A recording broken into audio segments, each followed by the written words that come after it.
สบายดีมื้อนี้เราสิมาแนะนำเกี่ยวกับการอัดฝากระโปรงที่ถูกต้องเนาะ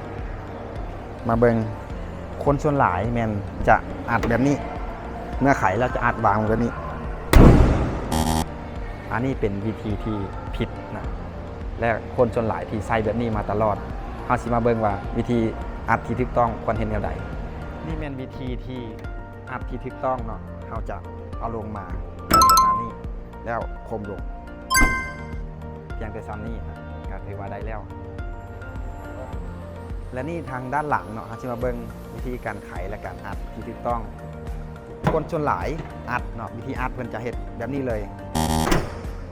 นาะอันนี้เป็นวิธีที่ผิดเพราะว่าที่เฮ็ดให้การใช้งานอายุการใช้งานของหลอดนี้สิ้นเปลืองไววิธีที่ถูกต้องก็คือเวลาเราไขและอัดแม่นครับยึดตัวนี้แล้วนิ้วไปนี่จับฝังแบบนี้อันนี้เป็นวิธีที่ถูกต้อง